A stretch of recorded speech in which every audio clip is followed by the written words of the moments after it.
Tenho hoje a satisfação de receber, finalmente, minha querida amiga Brenda Araújo, advogada militante aqui nesse estado e no Brasil afora. Brenda, seja bem-vinda. Eu lhe chamei hoje aqui para a gente falar de um fato que não tem alegrado a advocacia. Na data de ontem, nós fomos surpreendidos com uma manifestação de um desembargador no Tribunal Regional do Trabalho, em que se reportou a uma advogada que estava pleiteando um direito seu de adiar o julgamento, né, em razão da gravidez dela, de que ela teria que realizar o parto e queria realizar a sustentação oral. Pediu esse adiamento e ele fez um comentário muito infeliz que acabou ganhando uma repercussão, inicialmente local e agora nacional, né? Ele se reportou a ela dizendo que gravidez não é doença. E outras situações que aconteceram ali durante o julgamento. E eu queria te perguntar, Brenda, eu te convidei aqui hoje para te fazer logo uma pergunta direta. Como é que você se sente como mulher, como advogada, como mãe, diante de um episódio como esse? Bem, primeiramente, boa tarde, obrigada pelo convite, Sávio. São tantos assuntos da advocacia e é uma pena que a gente tenha que estar falando de algo tão sensível e tão desagradável, mas necessário debate. Olha, para ser bem sincera e bem direta a tua resposta, é indignante. Eu não acredito que um ser humano precise ser mulher e ser mãe para compreender o tamanho da violação que aconteceu naquela sessão de julgamento. E, de toda forma, não nos surpreende, porque nós, mulheres, sabemos que a gente já enfrenta esse tipo de violência e, para ser bem franca, da magistratura com certa frequência. Apesar de tudo, ainda nos indigna, especialmente vindo de uma justiça que, no último levantamento do CNJ, foi apontada como a justiça com maior número de mulheres em cargos de liderança e alto escalão. A justiça trabalhista, ela ainda é hoje no Brasil a justiça mais próxima ou menos distante de uma paridade. Então, apesar disso, nada há de novo com relação aos homens que lá ocupam esses lugares. Pois a gente está falando de um desembargador, um juiz já muito experienciado, muito vivido, que tem dentre seus pares muitas mulheres, mas nem por isso reconheceu ali os direitos da advogada que estava gestante e que, na verdade, ali no ato do julgamento já até tinha ganhado o bebê. Então, assim, Brenda, a gente está partindo de um fato pontual, né? Mas eu acho que a gente tem que expandir essa conversa, né, para o tema central, que não está ligado apenas a uma situação, mas a uma situação que, na verdade, é corriqueira, acontece diariamente, e essa oportunidade, essa triste oportunidade, talvez seja uma ponte para você fazer outros casos serem conhecidos, né, e repensados. Eu te pergunto o seguinte, deixando o caso em particular de lado. O que é o machismo? O que é machismo estrutural? Existe o machismo está ligado só aos homens? Ou posso falar em machismo ligado ao comportamento de uma mulher também? Eu sei que você pensa muito esse assunto, fala muito sobre essa questão, e eu queria compreender melhor a tua análise, a tua visão sobre esse tema que é tão espinhoso no direito e para a sociedade de modo geral. Perfeito, Sávio. Esse, na verdade, é todo o pano de fundo desse episódio isolado que aconteceu no TRT ontem. O machismo é um comportamento que pressupõe que os homens estão numa posição de superioridade e de dominância com relação às mulheres. Nós falamos hoje de machismo estrutural porque ele está intrincado na sociedade, em tudo, na forma como a sociedade, especialmente as sociedades colonizadas, como é o caso do Brasil, se estruturaram. A nossa herança dos colonizadores é a forma como a nossa sociedade se estruturou. Processo histórico. de um processo histórico. Então, veja que a gente não precisa remontar a 100 anos atrás, mas há poucas décadas atrás, as mulheres não tinham nem sequer direito a CPF. Também há menos de 100 anos, as mulheres não podiam votar. E quando adquiriram esse direito, eram apenas as mulheres casadas. Então, nós partimos de uma sociedade que pressupõe que aquele homem é superior, que ele é dominante e que vê a mulher como um objeto e não um sujeito de direitos. E quando passa a vê-la como um sujeito de direitos, atribui um valor social maior à mulher que é casada, porque tem ao seu lado a figura de um homem para, né, dar esse valor que ela carrega. Então, muito é falado nas teorias do feminismo sobre o valor social que cada mulher carrega consigo, sendo a mulher casada a que mais tem valor social, que a sociedade entende que ela foi escolhida por um homem.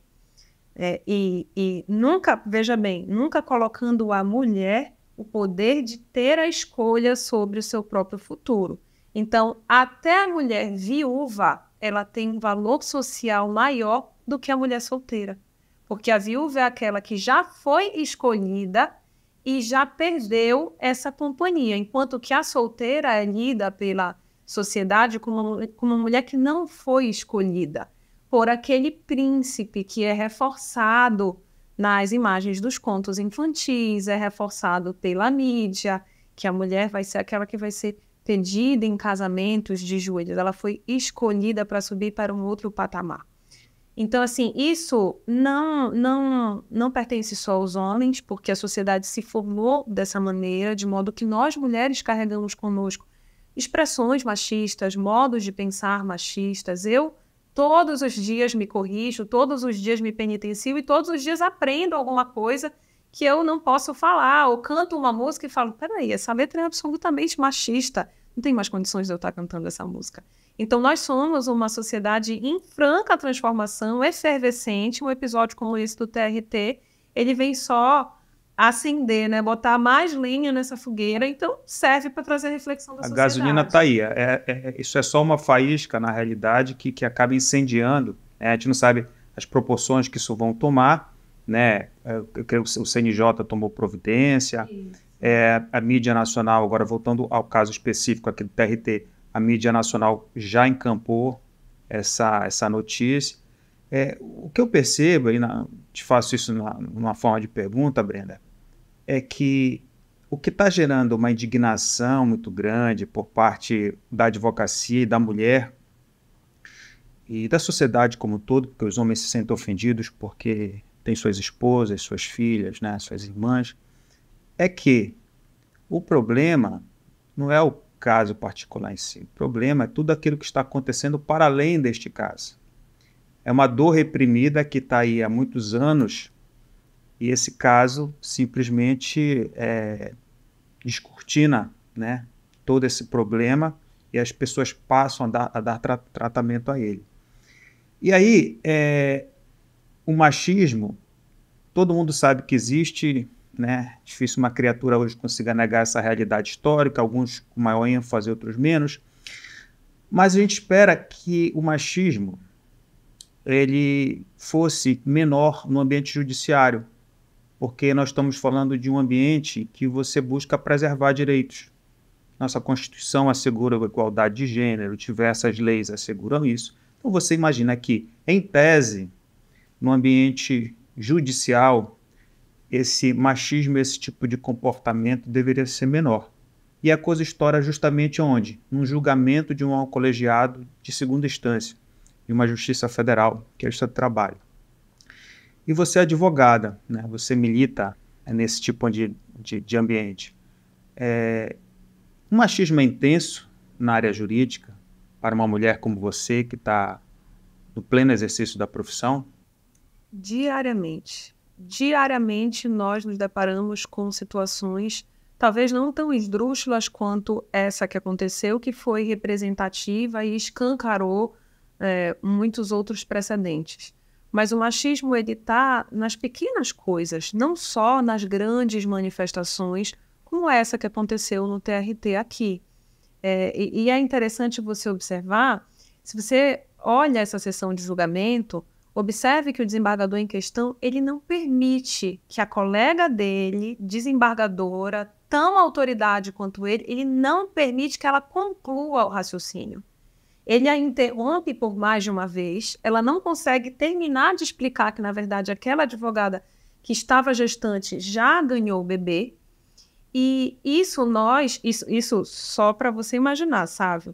Num ambiente entre pares, entre duas autoridades. E a gente sabe que o advogado tem o direito, né, e deve ser tratado como igual pelas outras autoridades do sistema de justiça, mas na prática é um tanto diferente. Então, por esse exemplo, você consegue imaginar que tipo de desafios a mulher advogada enfrenta quando ela vai despachar com um desembargador, com um juiz. Muitas vezes ela não consegue terminar aquele raciocínio, muitas vezes ela é julgada pela forma como se veste. A própria colocação do caso que a gente está discutindo, ela dá a subentender que a advogada pode estar querendo se aproveitar do estado gravídico para causar um tumulto processual. Ou seja, sequer... Presume a má-fé. Presume a má-fé e sequer tem a humanidade de reconhecer que o estado gravídico, que é uma mulher gestante, ela tem limitações. E era uma mulher gestante dizendo, o meu parto pode ser naquele dia. Eu vou voltar aqui um pouquinho para lembrar do que aconteceu uns anos atrás. A gente tem aquela lei Júlia Matos. É uma lei que foi criada para garantir direito de prioridade nas sustentações orais pelas mulheres grávidas. Veja bem, você está num Brasil em que as gestantes já têm preferência em muitas coisas. A gente não precisaria de uma lei dizendo para o judiciário que é obrigado ele dar preferência a uma advogada gestante. Mas por que essa lei foi criada?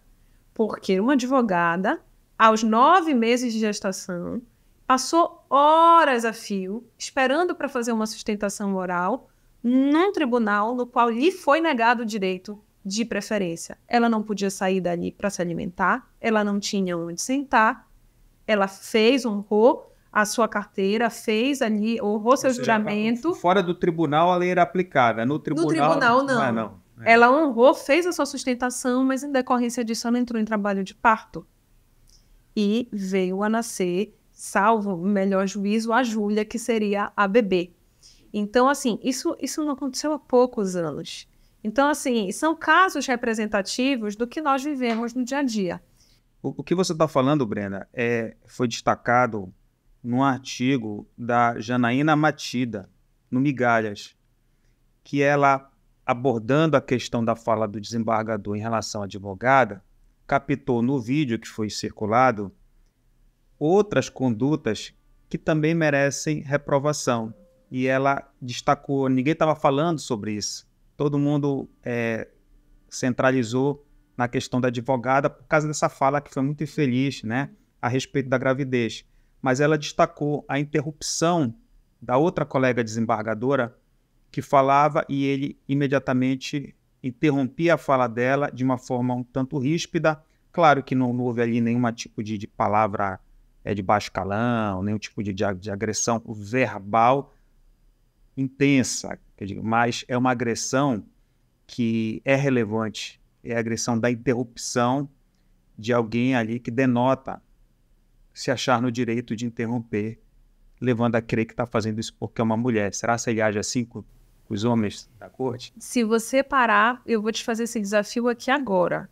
Eu estou te trazendo a sensibilidade de notar como as mulheres são interrompidas pelos homens nos ambientes profissionais excessivamente. Isso já é tão frequente que passa desapercebido. Tanto é como você falou, eu coloquei isso e a autora do texto colocou, mas a maioria das pessoas já nem nota de tão comum que é. Tem um vídeo icônico da ministra Carmen Lúcia, que circula por aí, de um julgamento no STF, em que a ministra Rosa Weber vai falar, e aí ela fala assim, o ministro Luiz Fux me concedeu uma parte, e a Carmen, a ministra Carmen, ela estava presidindo a sessão, ela falou assim, uma parte não, a palavra é sua, a senhora é relatora, a senhora que tem a palavra. E ela tenta concluir e o ministro não deixa nem a ministra Rosa concluir e nem a própria Carmen Lúcia concluir. E aí a Carmen o corta e de maneira muito enfática fala: há um estudo que mostra que as mulheres são interrompidas 60 vezes mais do que os homens pelos seus pares nos seus ambientes de trabalho. E tem até uma palavra para isso, é uma expressão em inglês chamada menstructing, que é essa interrupção frequente do homem que não permite que a mulher termine seu raciocínio para impor o que ele está pensando. Ou seja, são violências que passavam até então despercebidas, não é verdade? Bastante, e a repercussão midiática desse caso é até certo ponto interessante, sim, para trazer à luz esse tipo de reflexão, porque são violações corriqueiras, mas da feita que isso tomou uma proporção de mídia nacional, repercutiu maior. Eu acho importante a gente falar sobre o tratamento que se deu a partir de então. E aí, o que foi que aconteceu? Como foi que o tribunal endereçou isso? Como foi que o desembargador, que está sendo alvo das críticas, endereçou? E falando em Carmen Lúcia, eu recordo, né, que tem uma fala dela, acho que foi no Roda Viva, que ela, de modo muito corajoso, né, falou em alto e bom tom que o judiciário é um ambiente machista, né? Se reportando certamente essas situações. Eu digo que isso é emblemático, porque você está falando de uma ministra do STF dizendo isso, que está ali ciente de tudo que está acontecendo no Poder Judiciário, conversando, né, com seus pares. É realmente uma prova de que esse ambiente também está contaminado naquele cenário que deveria tutelar o direito das mulheres e da igualdade de gênero.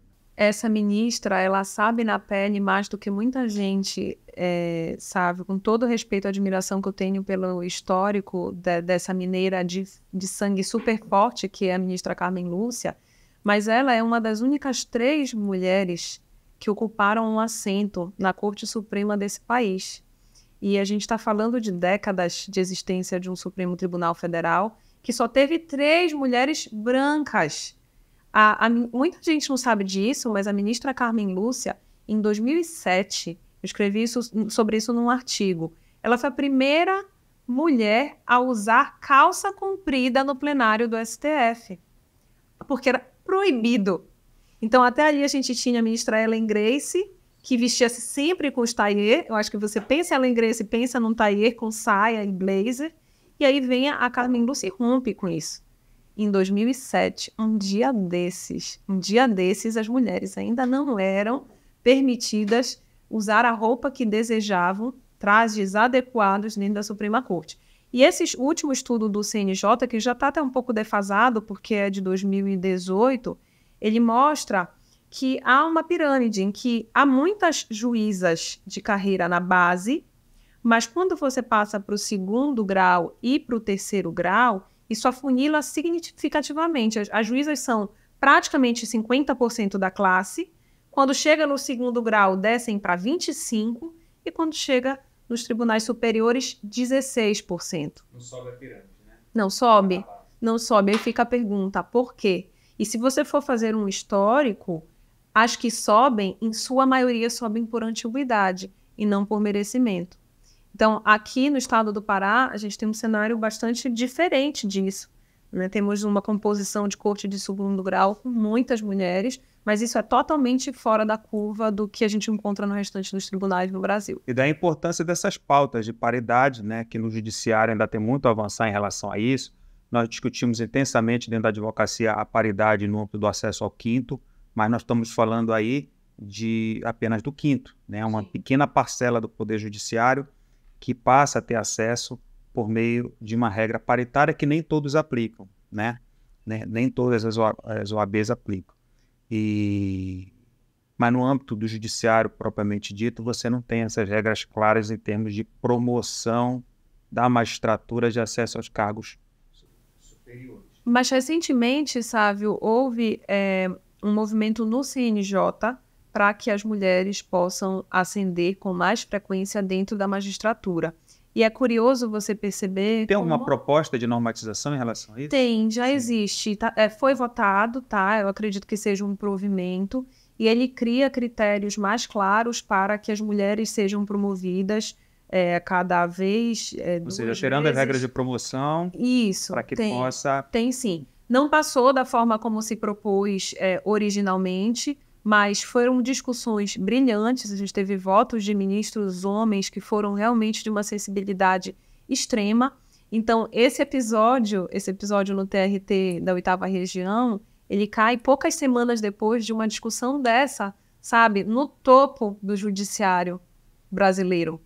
Então, acaba sendo dicotômico, contrasta com a discussão que está acontecendo lá em cima. Contrasta com o CNJ, que criou um protocolo de julgamento com perspectiva de gênero, mas não levou, criou um protocolo. O protocolo é muito bonito, é lindo, é substancial, a advocacia pode usar, mas não levou esse letramento de gênero na prática para quem está na ponta do sistema de justiça, que são os juízes. Então não adianta ter um protocolo lindo se quem aplica não o conhece. Então, quem sabe, Brenda, esses episódios, esses tristes episódios como esse que aconteceu agora no TRT, e a repercussão que ele acabou ganhando, ajude a desenvolver mais essas pautas, que muitas vezes ficam travadas justamente pelo próprio machismo, né? A gente sabe que tem muita gente que defende a pauta, mas não concorda com ela, né? Porque a pauta, ela é moralmente, né, inatacável.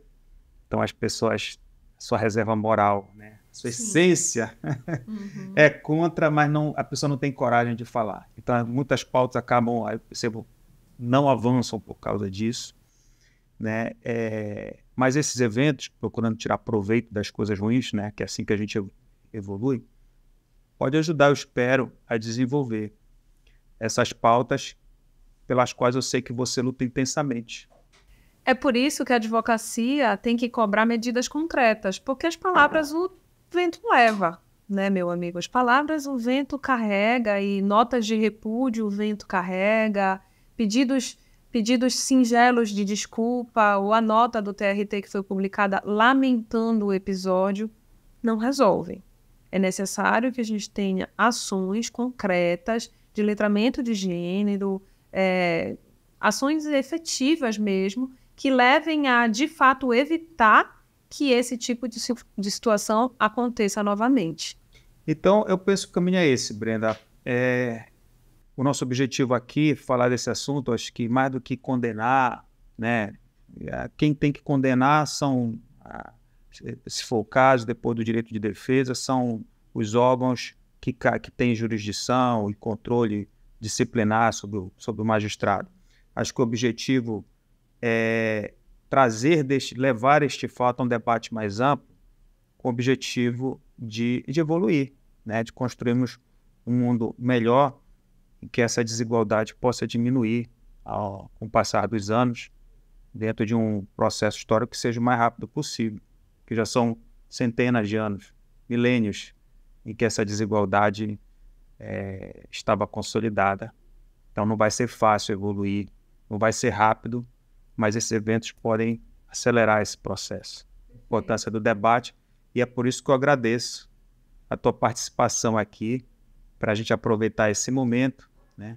É só uma primeira conversa de muitas, estamos falando aqui sobre desigualdade de gênero, mas depois quero ter a tua companhia para a gente falar sobre direito, falar sobre a tua área de atuação, que você tem um destaque muito grande, né, no direito penal sancionador, né? Então, obrigado pela tua participação e até a próxima. Obrigada, eu que agradeço. É super importante abrir fórum para esse tipo de debate. Quanto mais a gente debate, e sendo 1, 2, 10, 100 espectadores que venham a se interessar por esse tema, são 100 sementinhas que a gente plantou que podem propagar um discurso pró-paridade e pró-igualdade de gênero. Então, obrigada pela iniciativa, e eu estou aqui aberta, já aguardando os próximos convites. Obrigado, minha amiga. Encerrando mais um videocast do canal Justiça Amazônia. Meu agradecimento, como sempre, à dupla comunicação, aqui na presença do nosso amigo Giovanni. Até a próxima.